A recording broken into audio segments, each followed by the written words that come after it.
Hey guys, I'm Original Book Nerd, and we are back with part 2 of the Immortal Origins. This time it is going to be deep dive into spoiler territory. So if you haven't read it yet, watch episode 1, pick up the book, and come back because we're going to get into the lore, the magic system, whose character, made her laugh, which one made her want to stab something, and my favorite, which one she was like, I should unalive this character because they are awful, but I'm not going to. Because those are my type of characters. And there's probably a few that she had at some point where she was like, this character is just so bad, I need to do it. So without further ado, welcome Taryn Knightley back to the All Things Books podcast and YouTube channel. And Taryn, thank you for joining me again. Thank you for having me. This was fun. So, my first question, I asked it last week. We couldn't get an answer, so I'm asking it again. Who is your favorite god? Because I waited a week. It's such a spoiler. It's such a spoiler, and it's a spoiler for book yeah, that's a Now I need to major go read it spoiler. again and be like, okay, I'm gonna get his story in book 4, 3, Yes. 4. Oh, I was right. 4. Yes. I'm So it's trying a to picture your pretty it's major spoiler. 7 books. I will say one spoiler I will give you guys for those people who like spoilers, because I think personally spoilers just make me want to read it more if it's the right spoiler. So I will say in book 1, for my people that love to theorize, there are, I believe, 5 of the gods that you have met. I will not tell you which 5, but you guys have met 5 in book 1. And we obviously know who, one of the obvious ones is by the end. But there are 4 more that you guys actually have already met along the way. And I won't say any more, but I will say we will get to learn who those are throughout the series. And there is 10 total. So, well, if you have read book 1, you might have found out that there are actually 12 total. So go read book 1 if you haven't, because that was a major spoiler. But so we've already met 5, and we will meet the other 7, 6, 5. I can't do math. 7. 7 over the rest of the series. One of which I'm really excited for. And I can say Casimir is one. We kind of spoiled it in the last episode because you gotta love the crazy character. Yeah. Oh, I really wanted him And to if he's just not, and if he's that crazy and not a god, he should be. I will give you guys a little hint. Casimir is one. For our spoiler lovers and the people who do love spoilers, so that's 2. The rest of the 3, go wild. Try to figure it out, because I would honestly love to see what people think it is. My next question is the magical system, and I know some of it you're not going to be able to answer, but just diving into the ones we have revealed in book 1. What were your favorite elements of creating a completely from scratch and unique magical system, creating the powers, and even tying it into, how they affect the world, the characters, the trials, the gods? Because, as we know, the gods are the almighty. Yeah, so I knew I wanted a magic system that was very much based on the actual fabric of the reality. So for me, it just kind of made sense that it would then be an elemental based magic system, because I am not nearly scientific enough to understand actual physics or anything truly scientific. So for me, I correlated that to, well, okay, well, if everything in the universe is made up of some type of element, an elemental based magic system is not only something that I could really dive into and have a lot of fun with, getting outside of the originals, fire, we have water, we have air, but really thinking to myself, okay, well, if everything in the universe is an element and I make an elemental magic system, how can I have fun with that? What other things can I make into an element that wouldn't usually be considered an element? Like sound was really fun. And really coming up with all of the different ways, and then in that, how that would branch out. So we have fire, and you've got lightning, you've got water, you've got ice, but what would poison be? Or, what would an illusion be? How would somebody make themselves invisible in this world without it being actual just invisibility? Where would that fall? And really getting to have fun with it. And in doing so, I've really actually gotten to come up with some really fun elements. And I'm actually really excited for how I get to play with that. I loved Avatar: The Last Airbender. So it was kind of like this idea of what if we had that same kind of magic system, but it was bigger? So without too many spoilers, but I'm very excited about it. And there's going to be a lot of different ways we're going to see those elements come into play, especially in book 2, to where it's just about to get so much bigger, so much than even Ambrose or even some of the people inside of it knew, who have been living in this world for even hundreds of years. Things that Acadian didn't even know, being 500 years old, being a prince of the empire, even he didn't fully know, and really getting to see just kind of all the different aspects of this world. So this is a non-main character question, but I'm curious because this is a large world. Narrowing it down to only characters we are introduced to in book 1. I don't think it's a super spoilery one, but it is one that I couldn't ask in the other episode. Is there a character that you had in this book and maybe they weren't originally in it and you went back and added them, or they were always in it, but their character just took, path X when you thought they were going on path A, and they were just like, I gotta be wild and crazy and make you really work for who I'm going to be? Did you have one of those characters? I don't think so. Most of the main characters I already had planned because they're kind of like the main cast of the entire series. So they are some of the first people that I planned, but I'm also very much a pantser. So I kind of have like my main things that I know for sure are happening, and then I just write and I just allow myself to kind of let it flow. So there are many characters that I didn't plan that came in book 1 where even I was like, hey. So it was kind of harsh. Like the farm scenes in particular, I knew that I wanted that scene to be where she fights the Brotherhood, to where, she fights this sect of people in this world, which will come into play much more in the later series. But I didn't fully plan the characters, so I didn't even know what I was gonna do until I wrote it. And it made perfect sense for where I needed her character arc to go by the end of it. But even I was like, I like took it to my husband. I was like, is this too much? I was like, did I go too far? I was like, I don't know how people are gonna respond to this one. He was like, no, I think it's good. And then beta readers loved it. And people said it was very tasteful, which is what I wanted. I wanted it to be tasteful and I wanted it to tie into the overarching character arc.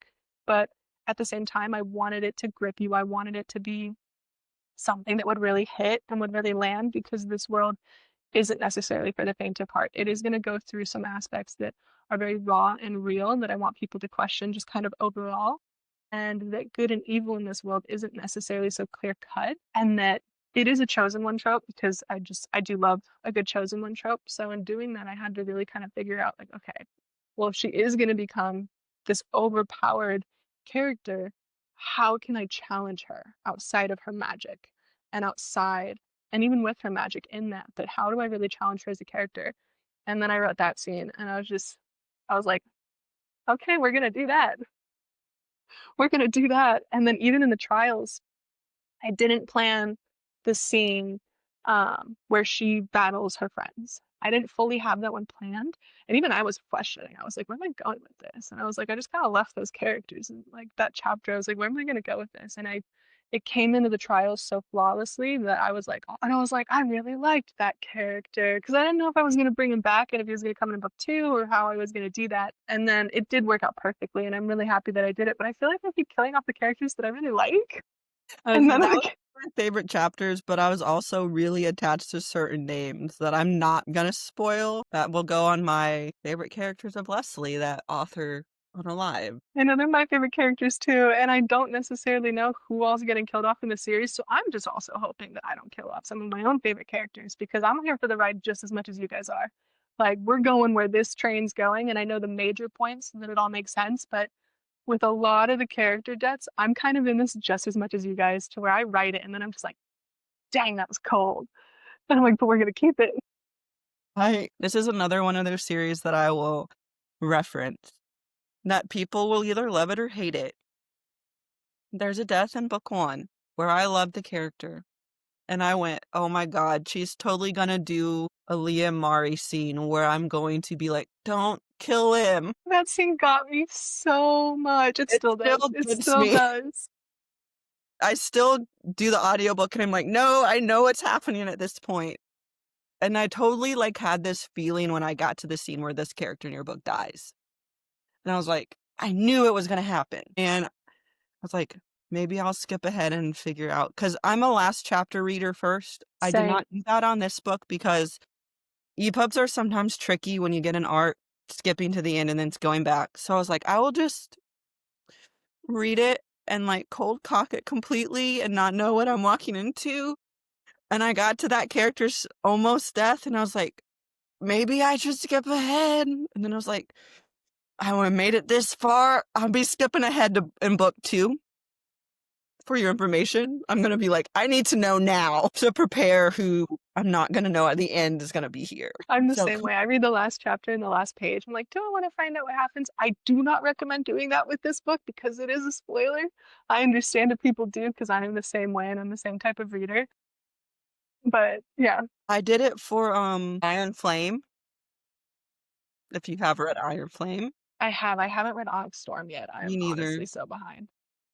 But I did it for Iron Flame, and I beat myself up every time because I did it. And you know who appears at the end of that book? And the whole time I read it, I was like, how does this happen? What is going I did on? the same thing. I did the same thing. I skipped ahead and I read the end of it, and then I was like, wait a minute.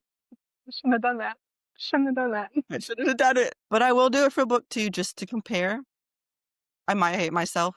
I will let you know when it's time for book 2. Maybe I'll do it for Acadian's book to test the waters, dip my toe in. Yeah, especially because his book will be kind of like, you kind of know it already No, happens. but I feel like I'm not gonna know. It's fair to say. Honestly, I don't even fully know. I like know like the end of like, okay, well, this is the overall big point at the end, but then yeah, the direction I take it sometimes I don't even know. So I maybe don't. I don't know yet. We'll see when I get to the end of the draft, and I might tell people, be like, don't read the last page. Don't do it. Don't do it. Don't do it, but do it. You should for the next time. You should have a beta group that reads the last part for like the last chapter first, and ones that don't, and see which ones are like mind screwed up is like at the end. I Because would I love think that. it screws my mind more when I do it, and then I'm like, I won't do it next time. I do it every time. I'm the same way. My next question is a fun one. But what is your favorite scene? It can be a main character scene with Ambrose and Acadian, one of just Ambrose. It can be a completely different character that you're like, they're on page 100 and we see them once, but this scene was gold. Honestly, it's I've had probably authors give me the tiniest scene and they're like, I loved this scene. And I'm like, feel yourself though. but okay, it was a great scene. I agree. For me, it was probably a tie. I really like the scene with Ambrose and Acadian where he's just cooking and then they fall asleep holding hands, and it's just this sweet moment between them. In between, like all of this chaos and world building and blood and gore and deaths and fighting. It was just kind of this soft little moment between the two of them, and you really get to see them open up to each other, really kind of for the first time, to where we break through that barrier of like, well, they've had the forced proximity, and they're kind of starting to get used to each other, where they're like, you know what, maybe this isn't so bad being stuck. Maybe it's kind of comforting, actually. Like, oh, it's getting kind of familiar now. And then you have all this going on, and then finally we really get to see kind of the first emotional moment from them, and that friendship starting to form, and that friendship out of an understanding that it's not just because, they're super hot and I'm not supposed to like them, but I do. It's like they're kindred spirits in a way, but in very different ways in this world, to where they both have their own very unique perspectives and character arcs. But in this moment, we finally get to see kind of for the first time how alike they are and how much they start to relate with each other and start to really see each other for who they really are, not the preconceived notions of what they thought. So I really like that one. And I also like the scene where we meet Dorian. I really like him. I really like him. And he comes into book 2, and I've been writing more of him. And I like him even more now that I've been writing even more of him. But he was just kind of this character that, like, he's this bard. He comes in, he's there for just a moment, like just a moment. But Ambrose just takes a step back to her. She's like, what is that? She was just like, her whole world for a second, it just becomes just encased in this world of music, and he's just this mysterious character, and then he just leaves. He just like enters and he's just like, oh, hey, what's up? And it's not romantic. I will say that too. Like, I am very big on the first and only love interest. So there's no love triangles that are going to be happening and nothing like that. But he's just this character that piques her interest in a way of just like, wow, he's different than anyone she's ever seen in her kingdom, which is also what she's used to. And it really, as a character who she's always wanted to see the world, she wants to break out. She wants to see her world. She wants to feel that freedom. That's kind of her first real glimpse of like just somebody outside from another kingdom, where she's like, what the heck just happened? And then he's just like, cool, bye. And then just like disappears. And then she's just like, okay. And then the story keeps going. So I really like him. I really like him now that I'm doing the second book more. He's a really cool character, and I think a lot of people are going to really like him. But yeah, he was just kind of that little character I just threw in there. Also didn't plan him. I had to actually build a character for him after writing that scene, because I was like, who the fuck is this guy?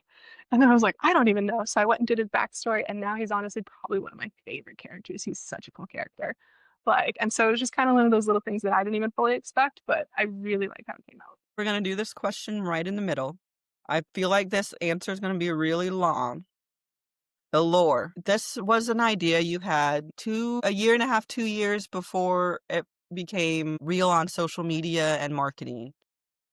When you knew that was going to happen, and I know a lot of it you've made kind of your own lore in itself, but as a mythology nerd that we have found out in episode 1, what lore and different mythologies and religions, even the names, because names play a role in this series, they're so intertwined and nuanced that for some of us who are those geeks from high school and college, we've picked up on a few, probably not all, but which lore and fantasy realms were kind of your inspiration? Which rabbit holes did you go down?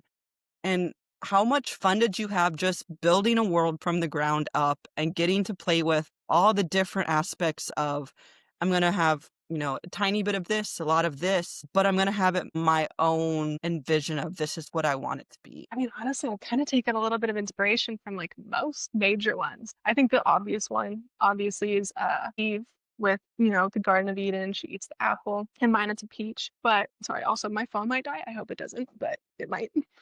And so but I also like, I wanted to play a twist on each type of mythology. Like for that one, I was like, okay, well, because I reread stories all the time, including the Bible. I'm not religious or Christian anyway. For me, it is, no offense to anyone who is religious, it is mythology, just along the same lines as a lot of these origin stories and mythologies. So for me, it's kind of just as interesting.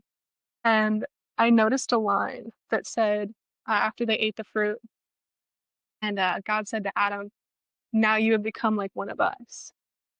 And it just kind of clicked something in my head where I was like, but what if somebody did just eat a fruit and all of a sudden gain like these insane godlike powers, but they like weren't fully one, but they just like they had no idea what was going to happen now. And so they just start this whole journey. And then I also like Hercules. Then I was like, but what if Hercules was a girl? And also the Eve story. I love Lilith. I think she's one of the most badass characters in all of mythology. I love Lilith. I So love it. Ambrose kind of encompasses more of that, to where it's like that dark feminine energy that Eve just doesn't have, but Lilith kind of does. And that just kind of like, I really wanted to play into that.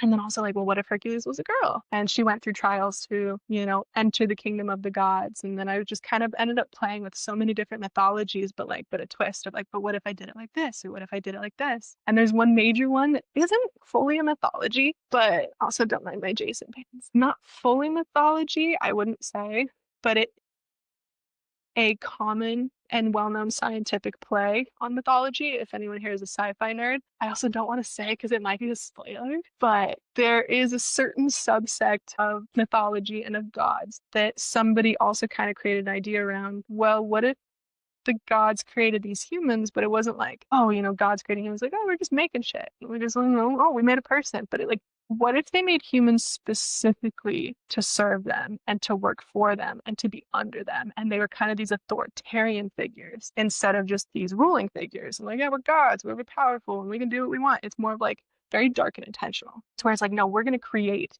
this entire race of an existence of beings specifically so that they can worship us because we're awesome and we're cool. And so they not only found or even like they created this entire species. So that's kind of where we do get a lot of the lore for immortal origins of these gods that came to this realm. They created everything. They're the reason for magic in this world. They created all the species, which we kind of get to learn a little more about the truth behind that as we get through book 1 and much more in book 2 and 3. But I really wanted to play into that. Like, okay, what if the gods not only were dicks, but were actually evil? Like actual evil. Like they held their power over people for much darker purposes than just like worship us because we deserve it. But it was kind of like very intentional to where like their hands and their claws are like in everything in the world and what that would really encompass. So I mean, I put so many different mythologies. I even put Athena in it. Like I put so many, and especially each book is gonna start to encompass more of what fantasy worlds are. Like in book 2, we get to see more creatures like sirens and pirates, and I really want each book to kind of play into different types of fantasy worlds. And that's why each kingdom is so different. Like we have the warrior kingdom, which is where she starts, which is kind of like a Roman inspired of these gladiators in this tournament. And, they're all warriors and they value brute strength. So if you can kill your opponent in one blow, like what? Versus this pirate kingdom of stealth, where, killing is an art. It's not something you just battle into and just barrel into, but it's something that you're supposed to appreciate. It's an art form, and just kind of really getting to play with like the different things in each book and in each kingdom because of how much I love mythology, that we're going to kind of like go in and out of my love for all the different ones, and then the big one for the overarching series entirely, which I don't want to say what it is because it might spoil book 5, and I don't want to do that. But there's definitely little Easter eggs throughout the entire thing of just like that mythology and that mythology, and I love when people pick it up, and I'm like, yeah. But if you were to say, this is what I want a reader to take away from book 1, think you're able to answer it. After they have read it, and even maybe if they've read the extra bonus chapters as well.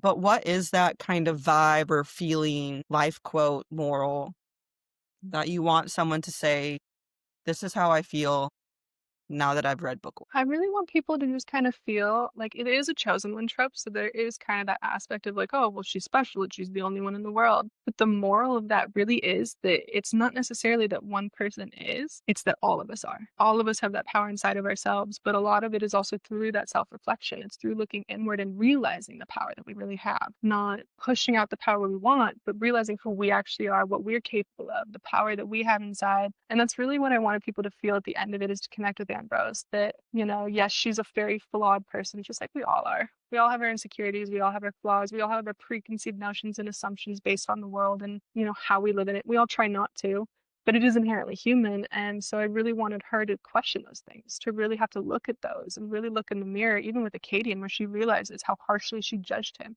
because of her own prejudices on how she was born into the world and what she's experienced, and her to actually have that humility to sit down and be like, wow, like, maybe I'm not the only one suffering. Maybe I'm not the only one who needs help, and I'm not the only one to stand up for, because at first she's like, this is so inhumane. Like, I don't want to put up with this. And she internally, she just doesn't want to put up with it with herself. And she's like, I hate this world. Then she really starts to realize like what it actually is and what everybody's roles in it. And at first she's like, I can't understand why everybody, they just accept this and I can't accept it. Why does everybody else? And then she starts to realize why, and that it's more nuanced than she thought, and that everybody's position in it, there's more in depth to it than she thought. And she really has to question herself while also staying true to her goal and her values. And she still knows that that's what she wants, but now it expands into something bigger because of this knowledge that I really want everyone to realize they have inside of themselves. And if we all did this, hopefully the world would be a little nicer to each other, and we'd all be kinder, and we'd all be the best versions of ourselves that we can be in the flawedness that we are. My favorite question we're going to ask. This is a he falls first, he falls hard. Like you said in episode 1, right onto his face. This is a slow burn, though, in that aspect. How much fun did you have writing that style of male main character for Acadian? Because we don't see his point of view in this book, but it is coming for those of us who have read it and adored it. So how much fun was it just having that type of male character off page, in the sense that we don't really see what's going on in his head, but we see how she approaches him, and we all know he fell hard. Like, Yeah, well, honestly, I really like Acadian, and I think I want to say there's like 3 or 4 chapters that are strictly in his POV, also kind of mixed with Casimir in the first book. And I really liked it because they are very similar characters, but they're also so different. Like, their reasons for moving are very similar. Their reasons for even hating the Empire are extremely similar, but they're in such different subsects of it. She's born as a servant. She has no rights. She has no power.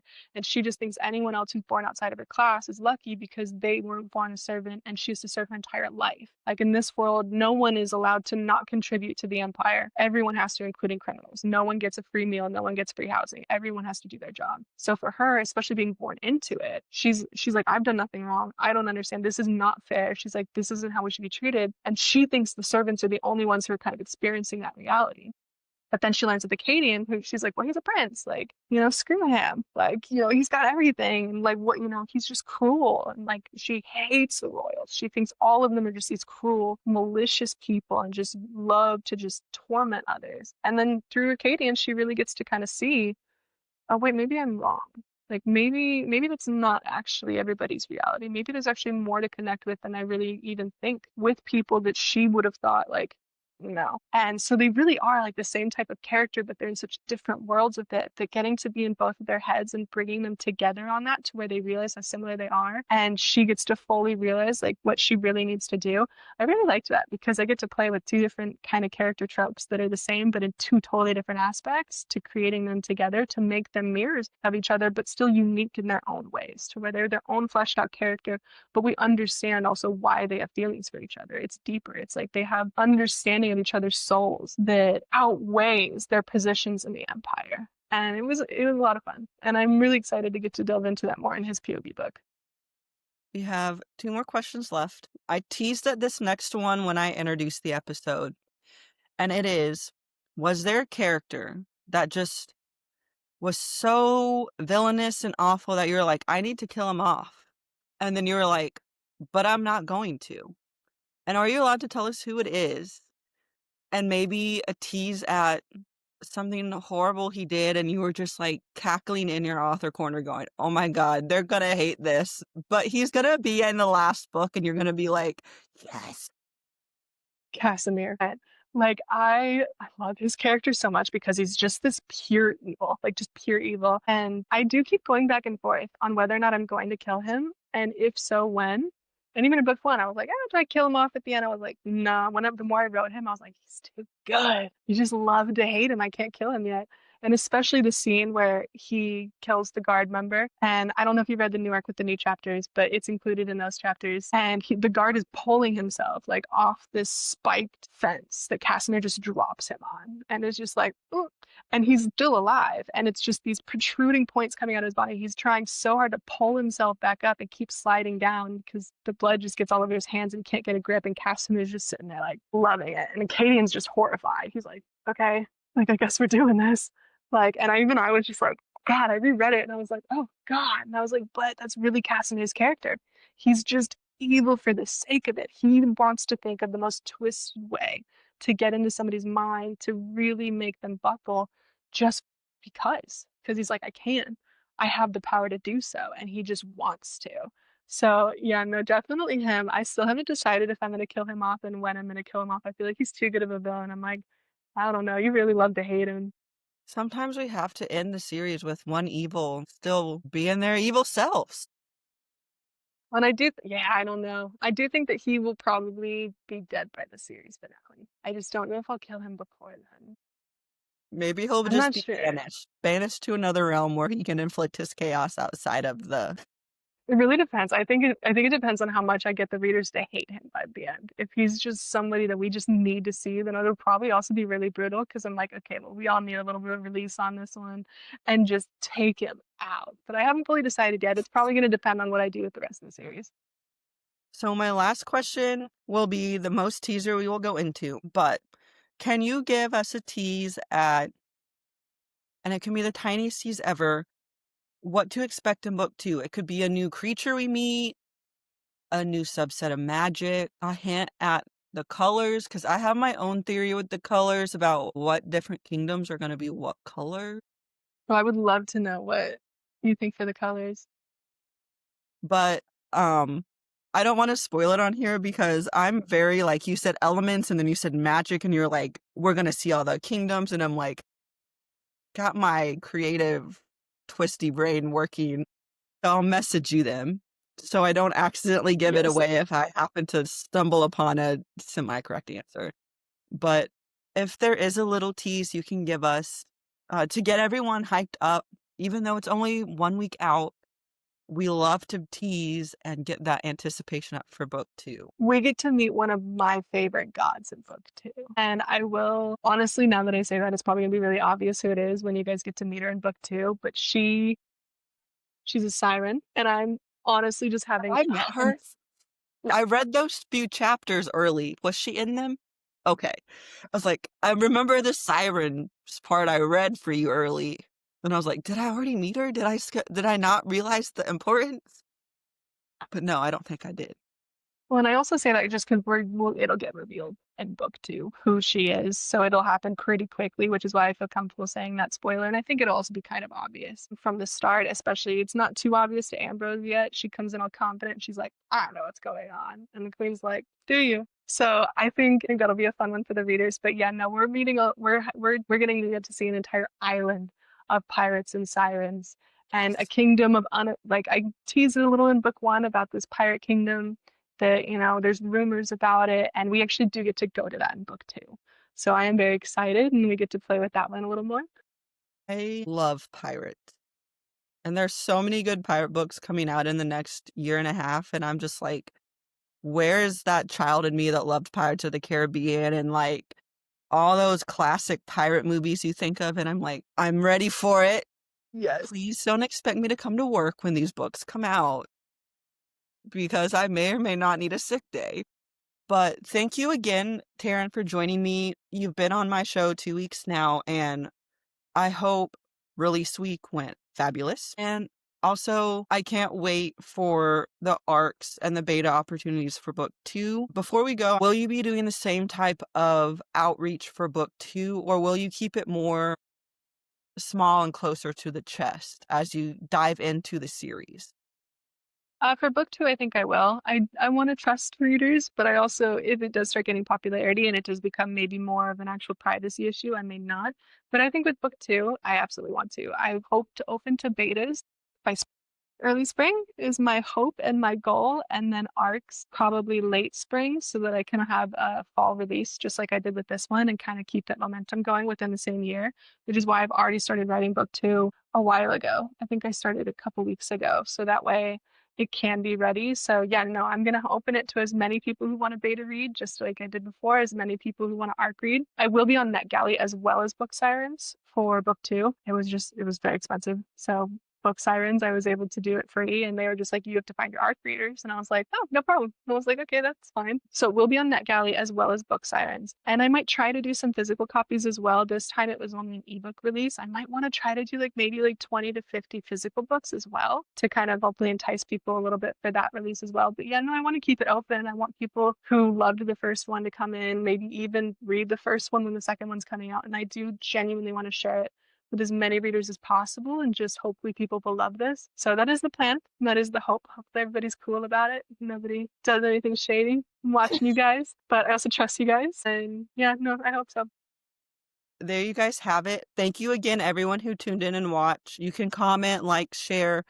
Like always, if there's a question we didn't get to that you're dying to know, you can leave it in the comments. I do my best when you guys reach out to get those questions answered. Thank you, Taryn, for joining me again, and I hope you had a blast sitting down. Right there. Thank you so much.